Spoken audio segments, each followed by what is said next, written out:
U.S. stock markets are officially open for trade. Joining me now is Joy Yang. She's the head of product management at Market Vector Indexes. Joy, welcome to the New York Stock Exchange.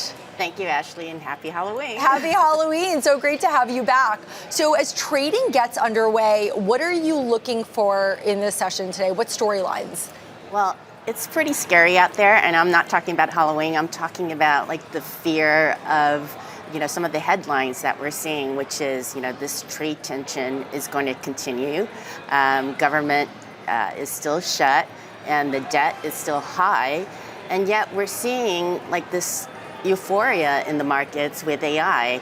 NVIDIA at $5 trillion, we have ETF flows, and this huge, massive spending on AI continues. So I think the question really is, where is this fear?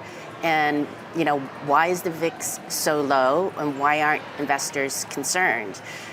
All right, and we did see 5 of the Mag 7 companies report this week. Amazon and Apple reported yesterday after the bell.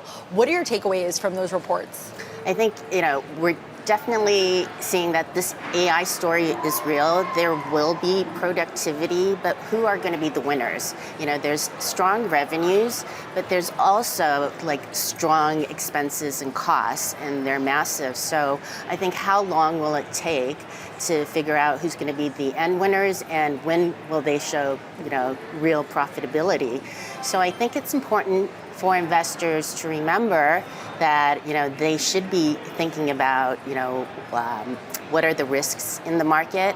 There's a lot of talk about bubbles out there, and I think that is a real talk. But again, like, when will the bubble pop?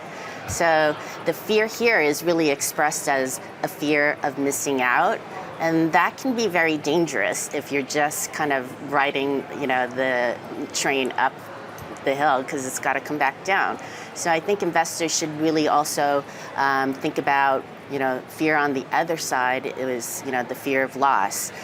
So we have what we call a market heat index. It's for cryptos, but the same approach applies to markets across the board, which is when you're looking at trends in the market and you're looking at price, you should think about the depth and breadth of that trend. So in the US, we have markets are up 15-16%.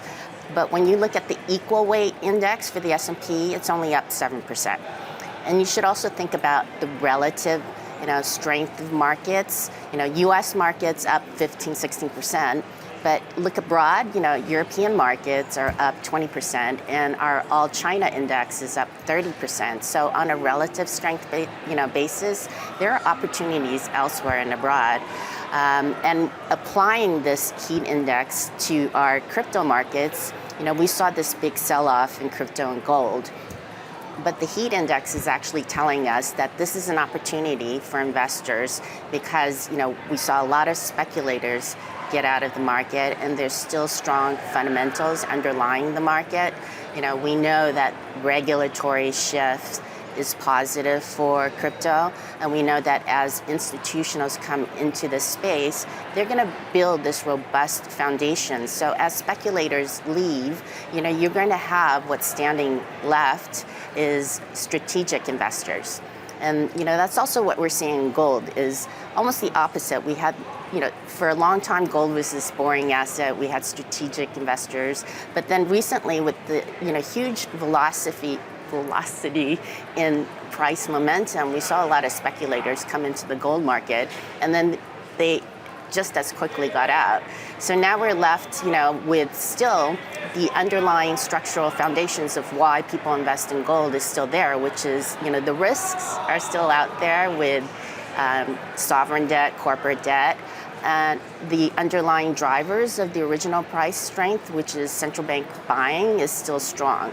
So, these are all kind of the aspects that investors should think about when they're looking at fear in the market, whether it's fear on the top of the market, which is fear of, missing out, or fear on the bottom, which is fear of losing out, because then you're too afraid to understand when you should get back in. And I think those are important, Yes, and I mean, despite the uncertainty, markets really are rallying. The S&P 500 just closed above 6,900, so perhaps there are, opportunities there. But thank you so much, Joy Yang, Head of Project Management at Market Vector Indexes, for joining us. Thank you. Still to come, Huntress earned a spot on this year's Cyber